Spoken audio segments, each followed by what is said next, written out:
Hey there guys, I'm making a quick YouTube video here. It may help out others. Um, if you're out there, you're wanting to replace your ignition switch housing for like whatever reason, like maybe the key broke off in it or it just got jammed or something like that and you need to replace the cylinder.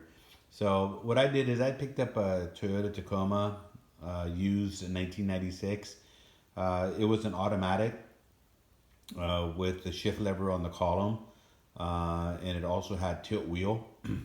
So what Toyota did is they put a myriad of different ignition switch housing into different models. So I spent quite a bit of time at pick and pull yards. So out here in California, the pick and pull yards is what we have, and that's where we get all of our, if we want to go out there and pull apart. But what I got hung up on, like initially, was this part number right here that is on this housing. So what I figured that, well, if I just take the part number here, and then I looked it up, or if I Google it, I might be able to find a replacement part. But what I found that is that there's so many different part numbers that are stamped on these housings. So what you really got to go by, is just go by your year. And the main things you need to keep in mind is where is the shift indicator? Is it the proper year? And also, does it have the tilt wheel or not? Because all of those factors, they come into play, because otherwise you're going to be pulling housings off that you think may fit, but they're not going to.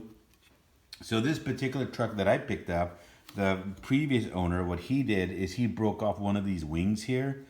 And I don't know exactly what he was trying to do, but what I had to do is I had to go and search for another 1996 Toyota Tacoma with the shift lever on the column and with the tilt wheel, because what you're going to find is the distance between these ends here is very different.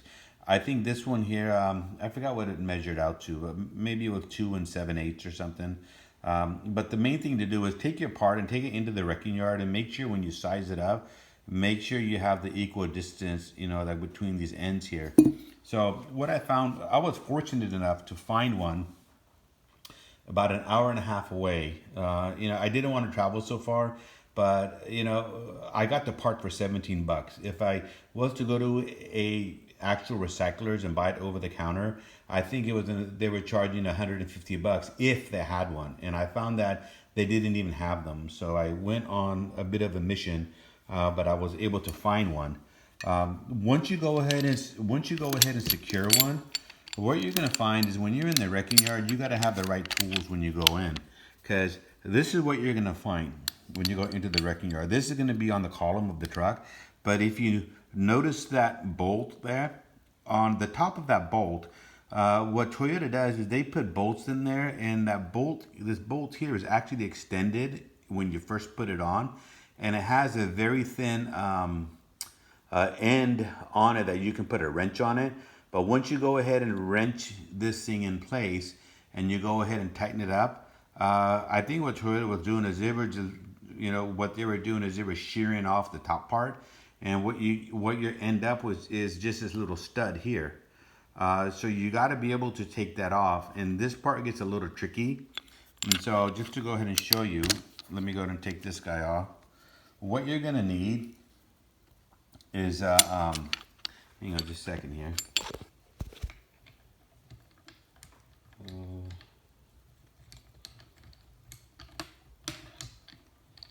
Okay.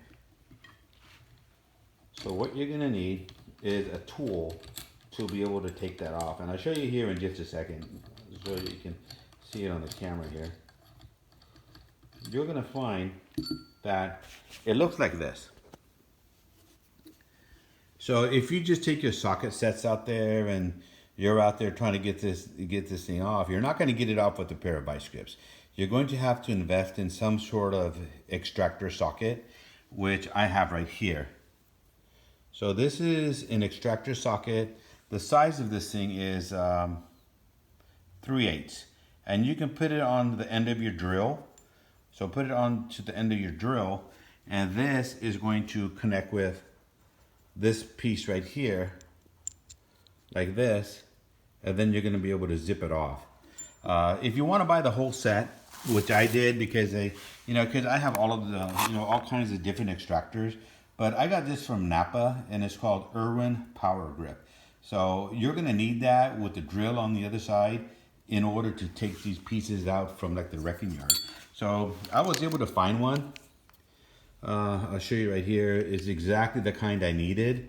So you got you're gonna have 2 plugs right there, and then you take these 2 bolts off, and then the whole assembly comes off. So the next thing that I got to do is take my housing out. I got to take the housing out, and I'll put my housing in.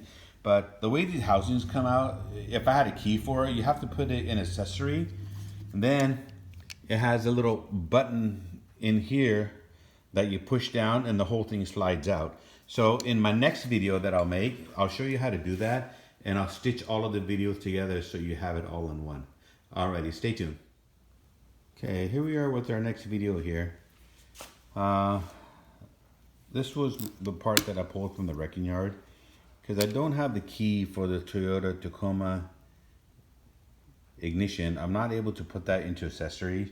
One approach that I can do is I could start drilling that out, but I think it'll be a lot easier and it'll be cleaner to go ahead and take this pin here and slowly start drilling that. So my game plan is I'm going to start off with a very small bit, and then I'll continue to go to my larger bits until I'm able to totally go ahead and diminish that pin. Then this entire assembly, it should just pull right out. So hang on just a few minutes and I'll get that started. Okay, so where we left off, I was going to drill this little pinhole here and try to maintain the structure of that hole as much as you can. You just want to drill straight down. Take your time, be very patient. If you drill too fast and you break bits off in there, which I actually did, and I had a hell of a time getting them back out, but just take your time. Try not to make the hole like bigger than it has to be. But what you're going to end up, once that pin is out, and then this part here is going to slide right out. I'm going to show you what that looks like. So here's your old part, and I have a new part that I'm going to slide right in there, and I'll make another video on that, and we'll go ahead and get this thing wrapped up. Alright, so what you're going to find here is, like, if you look inside here, it has a little piece in there. Then that little piece, it goes with the old ignition barrel that I took out. So I can do one of 2 things here. I can either pull that out with a pair of pliers, and then insert my new assembly in there like that, because it has this end on it too. Then that just pulls out right there. So I think what I'll do is I'm just gonna pull out the old one in this barrel, and I'm simply gonna slide this guy here in. So this is our locking pin right here, and I have the key for it, so we'll be able to put this thing like in accessory mode and then just slide this right into the housing.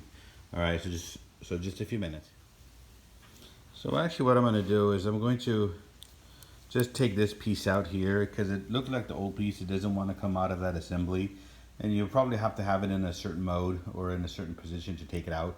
So what I'll do is I'll just pull this one out with pliers, and then I'm going to slide this entire assembly in.